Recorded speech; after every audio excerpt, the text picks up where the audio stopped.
Hello students, welcome to online classes of Shri Mahavir international school Kishangarh Renwal. बच्चों, आज हम अपनी हिंदी पाठ्य पुस्तक में दूसरा अध्याय पढ़ रहे हैं और उस अध्याय का नाम है हार की जीत। अध्याय का नाम है हार की जीत। इस अध्याय के शीर्षक से हमें यह ज्ञात होता है कि मनुष्य की हार में भी कभी कभी उसकी जीत निहित होती है। हार में कैसे?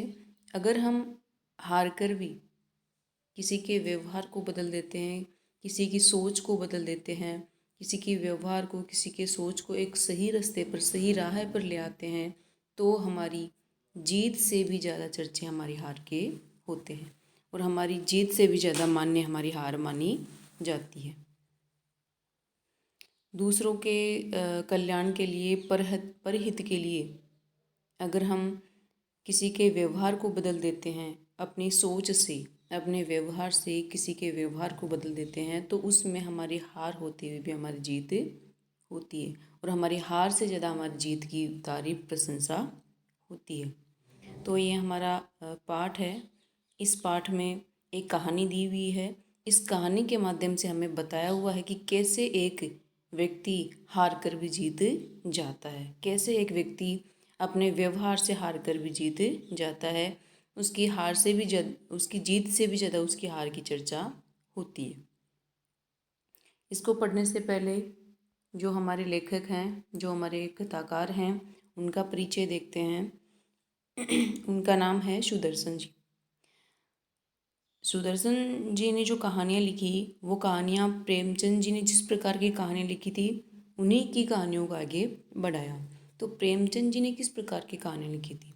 प्रेमचंद जी ने जो हमारा समाज है, उस समाज के वास्तविक स्वरूप पर आधारित कहानियाँ लिखी थी। समाज का वास्तविक स्वरूप, समाज में होने वाली जो बुराइयाँ हैं और जो भी समाज का यथार्थ स्वरूप है, समाज में होने वाली जो बुराइयां हैं, अंधविश्वास हैं, इन पे उन्होंने करारा प्रहार किया था। तो प्रेमचंद जी ने जिस प्रकार की कहानियाँ लिखी, उन्हीं की कहानियों से संबंधित सुदर्शन जी की कहानियाँ हैं। तो इनके बारे में हम जानते हैं। प्रेमचंद की पीढ़ी को आगे बढ़ाने वाले कथाकार, कहानी कहने वाला, कथा कहने वाला कथाकार कहलाता है। प्रेमचंद की पीढ़ी को आगे बढ़ाने वाले कथाकार सुदर्शन का जन्म सन 1896 में सिलियाकोट, वर्तमान पाकिस्तान में हुआ। सिलियाकोट में हुआ, जो कि वर्तमान पाकिस्तान में स्थित है। इनकी कहानियों में सत्य के साथ उच्च मानवीय आदर्शों का अद्भुत समन्वय है। इनकी कहानियों में सत्य तो है ही, इनके साथ में मनुष्य के जो उच्च आदर्श हैं, मानवीय जो मूल्य हैं, नैतिक जो आचरण हैं, उनका अनोखा समन्वय देखने को मिलता है। इनकी कहानियाँ सामाजिक यथार्थ और बुराइयों पर करारा प्रहार करती है। जिस प्रकार की प्रेमचंद जी की कहानियाँ थी, सामाजिक यथार्थ पर आधारित, समाज में जो अंधविश्वास हैं, बुराइयां हैं, उन पर आधारित थी, उसी प्रकार की इनकी कहानियाँ भी हैं। सुदर्शन की प्रमुख कहानियाँ हैं न्याय मंत्री, राजा और प्रजा, एल्बम, बात अठन्नी की, हेर फेर आदि। सन 1967 में मुंबई में इनका देहांत हो गया और इनका निधन कब हुआ? सन 1967 में। सुदर्शन जी का जन्म 1896 में सिलियाकोट, जो वर्तमान पाकिस्तान में स्थित है, वहाँ पर हुआ। इनकी कहानियाँ सामाजिक यथार्थ पर आधारित हैं और जो मानव के जो मूल्य हैं, नैतिक आचरण हैं, उनका भी इनमें अद्भुत समन्वय मिलता है। इनकी कहानियाँ सामाजिक जो यथार्थ है, जो बुराइयाँ हैं, अंधविश्वास हैं, जो वास्तविक स्वरूप है हमारे समाज का, उस पर आधारित इनकी कहानियाँ हैं। सुदर्शन जी की जो प्रमुख कहानियाँ हैं, उनके नाम हैं न्याय मंत्री, राजा और प्रजा, एल्बम, बात अठन्नी की, हेर फेर आदि। ये इनकी कहानियाँ हैं। सन 1967 में मुंबई में इनका निधन हुआ और इनका निधन कब हुआ? 1967 में। ये हमने पढ़ा। हमारे जो कथाकार हैं, कहानीकार हैं, जो लेखक हैं, इनका परिचय हमने पढ़ा। अब पढ़ते हैं हम अपनी कहानी। हार की जीत, इस शीर्षक को हमने जाना कि अगर कोई व्यक्ति अपने व्यवहार से, अपने स्वभाव से सामने वाले के व्यवहार को, सामने वाले के स्वभाव को बदल देता है तो उसकी हार में भी उसकी जीत होती है। ये हमने पढ़ा। इससे आगे पढ़ते हैं हम। कुछ प्रश्न दिए हुए हैं नीचे, उन पर हमको विचार करना है। इस शीर्षक से आप क्या समझते हैं? पहला प्रश्न है हमारा, इस शीर्षक से आप क्या समझते हैं? अभी मैंने बताया आपको कि हार की जीत, इस शीर्षक से हमें क्या शिक्षा मिलती है, हम क्या समझ सकते हैं इसे, कि इसमें क्या दिया हुआ होगा। हार की जीत कहानी का शीर्षक यह बतलाता है कि यदि स्वार्थ की चिंता न करके, अपने खुद के स्वार्थ की, अपने खुद के लालच की चिंता न करके परहित या मानव कल्याण के भाव से, दूसरों के हित या मनुष्य के कल्याण के भाव से आचरण किया जाए तो दुष्ट व्यक्ति में भी, बुरे व्यक्ति में भी मानवता की भावना उत्पन्न की जा सकती है। पर जब हमारी सोच सकारात्मक होगी तो ही ऐसा हो पाएगा। और अगर हमारी सोच सकारात्मक होगी तो हमारी जीत से भी ज़्यादा चर्चे हमारी हार के होंगे, क्योंकि हम हार कर भी जीत जाएंगे। ये इस कहानी का शीर्षक है, हमें से ये शिक्षा मिलती है। आगे हैं प्रश्न नंबर 2, क्या आपको कभी अपनी किसी गलती पर दुख या पश्चाताप हुआ? तो ये आपको खुद को करना है कि कभी न कभी आपसे कोई ऐसी गलती हुई होगी जिस पर आपको दुख हुआ या फिर पश्चाताप हुआ। ये आपको खुद को करना है, ठीक है। आगे हैं जीवन मूल्य। इस कहानी का हमारे जीवन में क्या महत्व है? इस कहानी का हमारे जीवन में क्या मूल्य है? इसके बारे में हम पढ़ेंगे। मनुष्य जितना विनम्र, उदार व दयालु होता है वह उतना ही सुख पाता है। यानी मनुष्य का स्वभाव जितना विनम्र होगा, विनम्र कैसे कि अगर अपने अपने से जो बड़े व्यक्ति हैं उनके साथ में प्रेम से रहेगा, और अपने से जो छोटे व्यक्ति हैं उनके साथ में स्नेह से पेश आएगा। बड़े और छोटों दोनों के प्रति अगर कोई व्यक्ति प्रेम रखेगा, प्रेम से बात करेगा, दूसरों के प्रति दया रखेगा, उदार व दयालु, दूसरों के प्रति दया रखेगा, तो उसे उतना ही सुख प्राप्त होगा। जितना वह अपने स्वभाव से और अपने व्यवहार से दूसरों को सुख प्रदान करेगा, उतना ही वह स्वयं भी सुखी रहेगा। ऐसा मनुष्य न केवल स्वयं सही राह पर चलता है, अपितु अपने संपर्क में आने वालों का भी मार्गदर्शन करता है। ऐसा मनुष्य जो स्वभाव से अच्छा होता है, जिसका व्यवहार अच्छा होता है, जो दयालु होता है, जो विनम्र होता है, ऐसा मनुष्य स्वयं तो सही रास्ते पर चलता ही है, सही मार्ग पर चलता ही है, लेकिन उसके साथ में जो भी उसके संपर्क में जो दुष्ट व्यक्ति भी अगर आते हैं तो उनको भी वह सही राह दिखाता है। तो कहा जाता है कि संगति का असर होता है। तो जिस व्यक्ति के संपर्क में हम रहेंगे, हमारा व्यवहार, हमारा चरित्र भी वैसा ही होगा। तो सज्जन व्यक्ति स्वयं तो सही रास्ते पर चलता ही है, उसके साथ में जो उसके साथ में रहने वाले जो व्यक्ति हैं उनको भी सही राह दिखाता है। अपनी गलतियों को स्वीकार करना या उन पर पश्चाताप करना ही मनुष्य का सबसे बड़ा गुण है। जीवन में गलतियां सबसे होती है, कोई भी व्यक्ति ऐसा नहीं जिससे गलतियां नहीं हुई।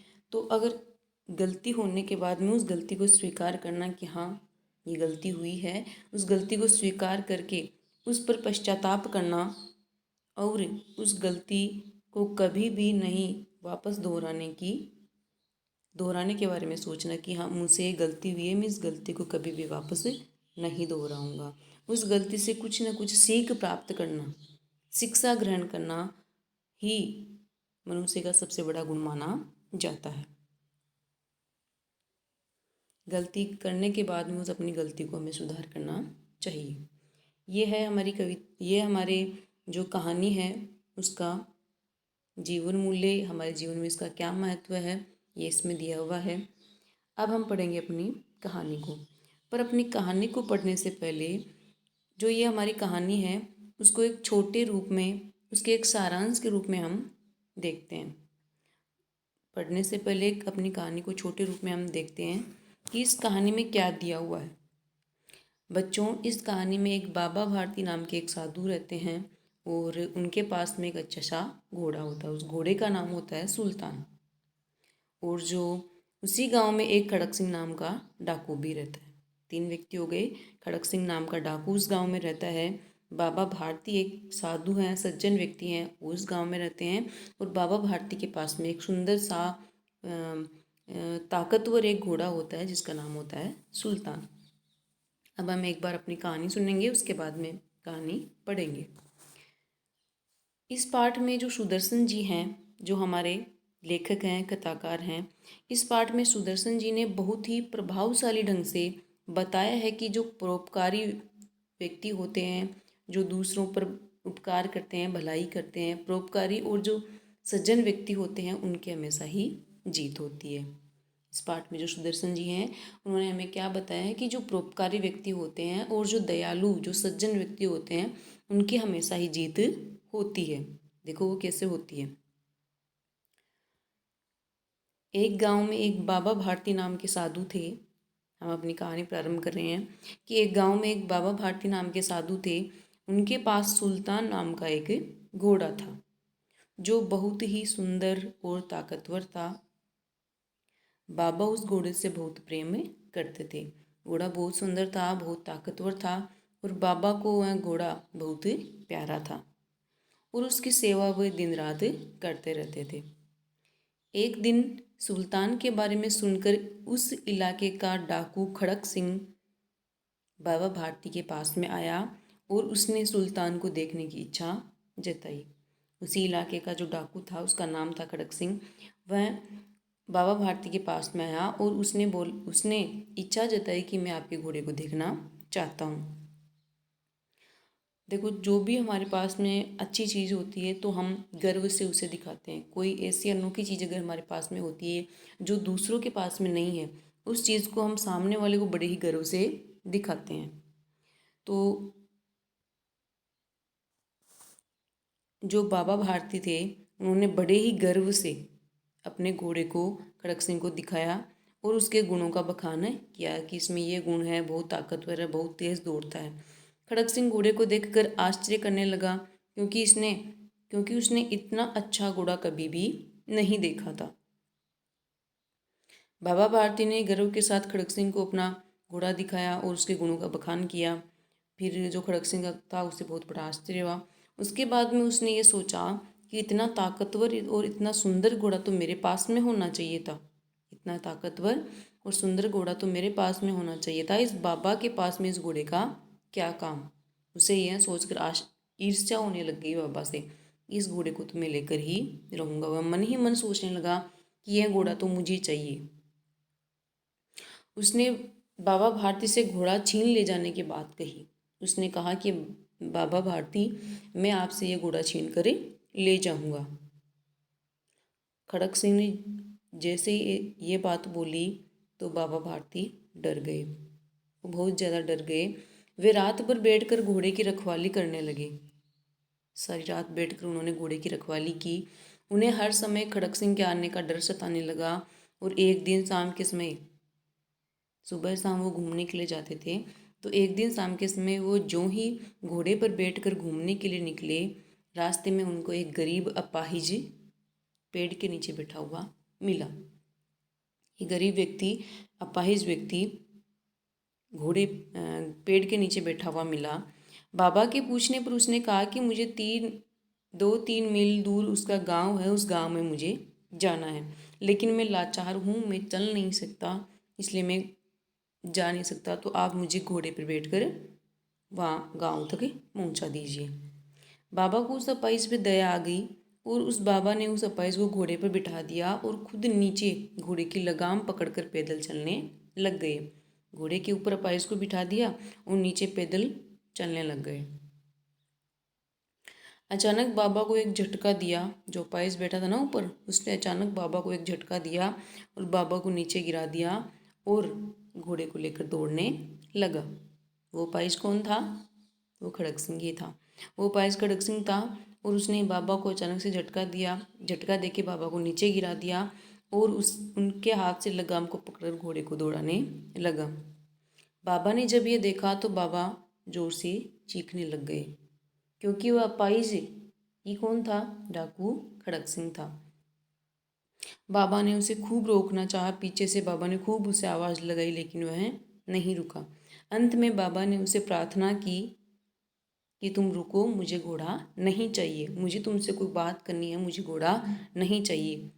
फिर वो रुका तो बाबा ने उससे कहा कि तुम किसी को इस घटना के बारे में मत बताना, जो अभी ये घटना घटी उस घटना के बारे में तुम किसी को भी मत बताना, क्योंकि अगर तुम इस घटना के बारे में किसी को बताओगे तो जो भी गरीब व्यक्ति हैं, जो भी अपाहिज व्यक्ति हैं, उन पर से लोगों का विश्वास उठ जाएगा।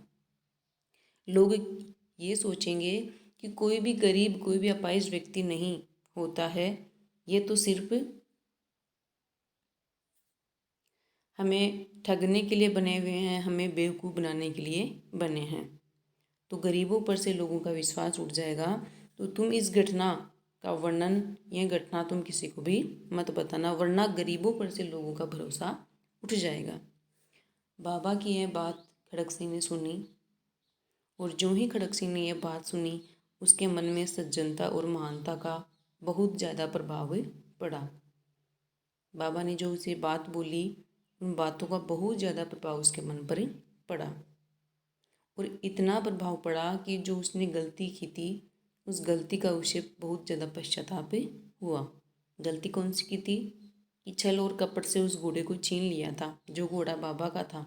तो बहुत ज़्यादा उसे पश्चाताप हुआ, और उसी दिन वो रात के अंधेरे में वापस बाबा भारती के अस्तबल में गया। अस्तबल क्या होता है? जहाँ पर घोड़ों को रखा जाता है। पशुओं को जहाँ पर रखते हैं उसे हम बाड़ा बोलते हैं, लेकिन घोड़ों को जहाँ पर रखते हैं उसे हम अस्तबल बोलते हैं। तो उसी शाम को वह अस्तबल में पहुँचा, और बाबा का घोड़ा बाबा के अस्तबल में बांध कर वापस आ गया। जो उसने गलती की थी, उस गलती का उसने पश्चाताप किया, उस गलती को उसने सुधारा। तो बच्चों, इस कहानी से हमें क्या शिक्षा मिलती है? पहली शिक्षा तो ये कि अगर हमारा स्वभाव अच्छा है, अगर हमारा व्यवहार अच्छा है, तो हम सामने वाला चाहे कितना भी दुष्ट व्यक्ति हो, उसके व्यवहार को बदल सकते हैं। अपनी उदारता से, अपनी विनम्रता से सामने वाले का व्यवहार हम बदल सकते हैं। दूसरी बात ये कि अगर मनुष्य से कोई गलती हुई है, अगर मनुष्य से कोई गलती हुई है, तो उस गलती को सुधारना भी हमें ही चाहिए। उस गलती में अगर हमने पश्चाताप किया है, उस गलती को हमने सुधारा है, तो हमारी गलती नहीं मानी जाएगी। ये दो शिक्षा हमें इस कहानी से मिलती है। इस कहानी को हमने एक छोटे रूप में जाना, इस कहानी में कौन कौन है, इस कहानी में क्या दिया हुआ है, और इस कहानी से हमें क्या शिक्षा मिलती है। ये हमने पूरे अपने पाठ का सारे जान लिया है। अब हम पढ़ते हैं अपनी कहानी, ठीक है। माँ को अपने बेटे और किसान को अपने लहलाते खेत देखकर जो आनंद आता है, वही आनंद बाबा भारती को अपना घोड़ा देखकर आता था। जो हमारे कथाकार हैं सुदर्शन जी, उन्होंने क्या कहा कि जो जितना आनंद एक माँ को अपने बढ़ते हुए बेटे को देख कर आता है, यानी जितना प्रेम एक माँ अपने बेटे से करती है, जितना वात्सल्य एक माँ का अपने बेटे के प्रति होता है, और जितना प्रेम किसान को अपनी लहलाती खेत देखकर, लहलाती फसल देखकर, लहलाते खेत देखकर जितना आनंद का अनुभव होता है, उसी आनंद का अनुभव बाबा भारती को अपना घोड़ा देखकर आता था। यानी जितना प्रेम एक माँ अपने बेटे से करती है, जितना प्रेम एक किसान अपने खेतों से करता है, उतना ही प्रेम बाबा भारती अपने घोड़े से करते थे। भगवत भजन से जो समय बचता वह घोड़े को अर्पण हो जाता था। जो बाबा भारती हैं वह भगवान की पूजा किया करते थे, और भगवत भजन, भगवान की भजन के बाद में, भगवान की पूजा के बाद में जो भी समय उनके पास में बचता, वह समय घोड़े को अर्पण कर देते थे, वह समय घोड़े के साथ में ही बिताते थे। वह घोड़ा बहुत ही सुंदर और बलवान था। जो बाबा भारती के पास में जो घोड़ा था उसका नाम क्या था? सुल्तान था। और वह घोड़ा बहुत ही सुंदर और बहुत ही ताकतवर था। उसके जोड़ का घोड़ा सारे इलाके में न था। उसके बराबर का जो घोड़ा था वो सारे इलाके में नहीं था। उस जैसा घोड़ा उस इलाके में कहीं पर भी नहीं था। बाबा भारती उसे सुल्तान कहकर पुकारते थे।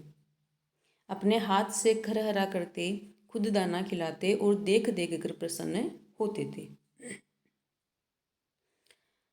बाबा भारती ने उसका नाम सुल्तान निकाला। सुल्तान कहकर उसे बुलाते थे और उसकी पीठ पर अपने हाथ से करहरा करते, हाथ फेरते, खुद उसे दाना खिलाते और उसे ही देख देख कर प्रसन्न होते थे। उन्होंने रुपया, माल असबाब, जमीन आदि अपना सब कुछ छोड़ दिया था। उन्होंने रुपया, माल असबाब का अर्थ होता है सामान, रुपया, सामान, जमीन सब कुछ अपना छोड़ दिया था। जो माया मोह है उससे वो दूर ही आ गए थे। यहाँ तक कि उन्हें नगर के जीवन से भी घृणा थी। घृणा का अर्थ होता है नफरत। जिस चीज़ को हम पसंद नहीं करते उससे हम क्या करते हैं, घृणा करते हैं। और उन्हें जो नगर का जीवन था, जो शहर का जीवन था, उससे बहुत ही ज़्यादा घृणा थी। अब वे गांव के बाहर एक छोटे से मंदिर में रहते और भगवान का भजन करते थे। शहर के जीवन से उन्हें घृणा थी, नफरत थी। शहर के जीवन से वे दूर रहना चाहते थे और उससे दूर आकर वे अब एक गांव के ही बाहर एक छोटे से मंदिर में रहते और वहीं पर भगवान का भजन किया करते, भगवान की पूजा किया करते। मैं सुल्तान के बिना नहीं रह सकूँगा। बाबा भारती बोलते कि मैं सुल्तान के बिना नहीं रह सकूँगा। सुल्तान कौन था? उनका घोड़ा था। शब्दार्थ है इसमें भगवत भजन, भगवान की उपासना या भजन करना, अर्पण यानी अर्पित कर देना, माल असबाब यानी सामान, घृणा यानी नफरत। बाबा भारती बोले कि मैं सुल्तान के बिना नहीं रह सकूँगा। ऐसा लगने लगा था उनको, ऐसा लगने लगा था क्योंकि वे सुल्तान से बहुत ज़्यादा प्रेम करते थे। वे उसकी चाल पर लट्टू थे। बाबा भारती को सुल्तान की चाल बहुत ही ज़्यादा पसंद थी, बहुत ही ज़्यादा अच्छी लगती थी। कहते ऐसे चलता है जैसे मोर घटा को देखकर नाच रहा है। और जो ही सुल्तान चलता, बाबा भारती बोलते कि सुल्तान ऐसे चल रहा है मानो मोर बादलों को देखकर, जब बरसात आने के समय एक अलग सा मौसम, बादलों में अलग सी घटा छा जाती है, उसको देखकर जिस प्रकार मोर नाचता है, उसी प्रकार ये जो सुल्तान है वह भी चलता है। जब तक संध्या के समय सुल्तान पर चढ़कर 8-10 मील का चक्कर न लगा लेते उन्हें चैन न आता था। और जब तक सुल्तान पर बैठकर थोड़ी दूर चल न लेते तब तक उनको सुकून, 8-10 मील का चक्कर न लगा लेते तब तक उनको सुकून, चैन नहीं आता था। खड़क सिंह उसी इलाके का कुख्यात डाकू था। खड़क सिंह उसी इलाके का, उसी गांव का, जिस गांव में बाबा भारती रहते थे, वहाँ का कुख्यात डाकू था। देखो बच्चों, एक तो होता है विख्यात और एक होता है कुख्यात। एक होता है विख्यात और एक होता है कुख्यात। विख्यात एक अच्छे कार्य के लिए अगर किसी व्यक्ति की प्रशंसा की जाती है, अगर कोई व्यक्ति है उसने अच्छा कार्य किया और अपने उसी अच्छे कार्य के लिए अगर उसने प्रसिद्धि पाई, अपने अच्छे कार्य के लिए अगर वह चारों तरफ जाना जाता है तो वह होगा विख्यात। और दूसरी ओर अगर कोई व्यक्ति अपने बुरे कार्य के लिए चारों तरफ जाना जाता है तो वो होगा कुख्यात। कु का अर्थ होता है बुरा और ख्यात का अर्थ होता है प्रसिद्ध। बुराई के लिए जो प्रसिद्ध है वही क्या हो गया? कुख्यात। तो जो खड़क सिंह था उसी इलाके का कुख्यात डाकू था। लोग उसका नाम सुनकर ही कांपते थे, लोग उसका नाम सुनकर ही बहुत ज़्यादा डरते थे। सुल्तान की कीर्ति उसके कानों तक भी पहुंची। कीर्ति का अर्थ होता है अच्छे कार्य के लिए प्रशंसा। अगर किसी व्यक्ति में गुण है तो उसकी क्या होगी? कीर्ति होगी, उसमें यश होगा, उसका यश फैलेगा। तो सुल्तान के जो अच्छे गुण थे उसकी प्रशंसा उसके कानों तक पहुंची। उसका हृदय उसे देखने के लिए अधीर हो उठा।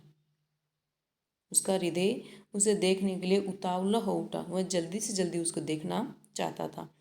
एक दिन दोपहर के समय बाबा भारती के पास पहुंचा और प्रणाम करके बैठ गया। खड़क सिंह डाकू एक दिन दोपहर के समय बाबा भारती के पास में गया, उन्हें प्रणाम किया और उनके पास में बैठ गया। बाबा भारती ने पूछा, खड़क सिंह क्या हाल है? बाबा भारती ने उससे पूछा कि खड़क सिंह कैसे हो? खड़क सिंह ने सिर झुकाकर उत्तर दिया, आपकी दया है। खड़क सिंह ने सिर झुकाकर बोला कि आपकी दया है, आपकी दया से मैं ठीक हूँ। कहो इधर कैसे आना हुआ? फिर से बाबा भारती ने पूछा कि कहो यहाँ कैसे आना हुआ आपका? सुल्तान की चाह खींच लाई। फिर से खड़क सिंह बोला कि सुल्तान की चाह खींच लाई, सुल्तान को मैं देखना चाहता था, इसलिए मैं यहाँ पर आया हूँ। कुख्यात का अर्थ होता है बुरे कार्यों के लिए प्रसिद्ध, और कीर्ति का अर्थ होता है यश, अच्छे कार्यों के लिए प्रशंसा ही करना। विचित्र जानवर है, देखोगे तो प्रसन्न हो जाओगे। बाबा भारती ने बोला कि बहुत ही अनोखा जानवर है, अगर तुम देखोगे तो बहुत ज़्यादा प्रसन्न हो जाओगे। मैंने भी बड़ी प्रशंसा सुनी है। फिर खड़क सिंह बोला कि मैंने भी इसकी बहुत ज़्यादा प्रशंसा, बहुत ज़्यादा गुणों का बखान सुना है, इसकी चाल तुम्हारा मन मोह लेगी। फिर बाबा भारती बोले कि जो इसकी चाल है वो बहुत ही अच्छी है, वो तुम्हारे मन को मोह लेगी, तुम्हें बहुत पसंद आएगी। कहते हैं देखने में भी बड़ा सुंदर है। बाबा भारती खड़क सिंह बोला कि मैंने सुना है कि ये देखने में बहुत सुंदर है। क्या कहना, जो इसे एक बार देख लेता है उसके हृदय पर उसकी छवि अंकित हो जाती है। फिर बाबा भारती बोलते हैं कि बहुत ही अच्छा है, जो एक बार इसे देख लेता है उसके हृदय पर, उसके दिल पर उसकी जो छवि है, जो उसका जो दृश्य है, उसकी जो मूर्ति है वो अंकित हो जाती है। ये तारीफ कर रहे हैं बाबा भारती अपने घोड़े की। घोड़े का नाम क्या था? सुल्तान। बहुत दिनों से अभिलाषा थी, आज उपस्थित हो सका हूँ। खड़क सिंह ने बोला कि बहुत दिनों से मैं चाहता था कि घोड़े को देखूं, मेरी इच्छा थी, पर आज मैं आ सका हूँ। बाबा भारती और खड़क सिंह अस्तबल में पहुँचे। अस्तबल का अर्थ होता है जहाँ पर घोड़ों को रखा जाता है। तो बाबा भारती और जो खड़क सिंह थे दोनों अस्तबल में पहुँचे।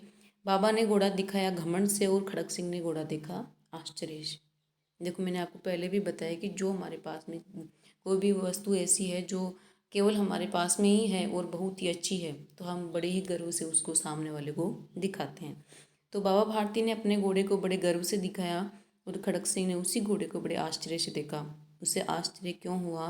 क्योंकि उसने आज तक ऐसा घोड़ा नहीं देखा था, और उससे आश्चर्य इस चीज़ का भी हुआ कि इस बाबा के पास में और ऐसा घोड़ा नहीं होना चाहिए था। उसने सहस्रों घोड़े देखे थे, परंतु ऐसा बांका घोड़ा उनकी आंखों से कभी न गुजरा था। सहस्रों का अर्थ होता है हजारों, और बांका का अर्थ होता है अनोखा। उसने हजारों घोड़े देखे थे, परंतु ऐसा अनोखा घोड़ा उसकी आंखों से कभी न गुजरा, अर्थात उसने आज तक नहीं देखा था। उसने हजारों घोड़े देखे, पर ऐसा अनोखा घोड़ा उसने आज तक नहीं देखा था।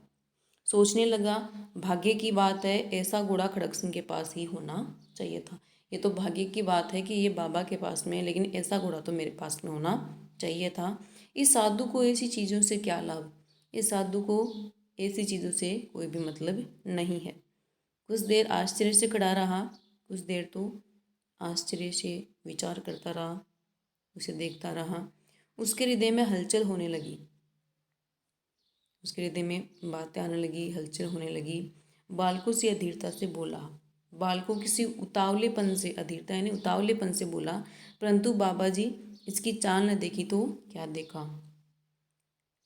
परंतु बाबा जी अगर इसकी मैंने चाल न देखी तो मैंने क्या देखा? अर्थात मैं इसकी चाल को देखना चाहता हूँ। ये किसने कहा?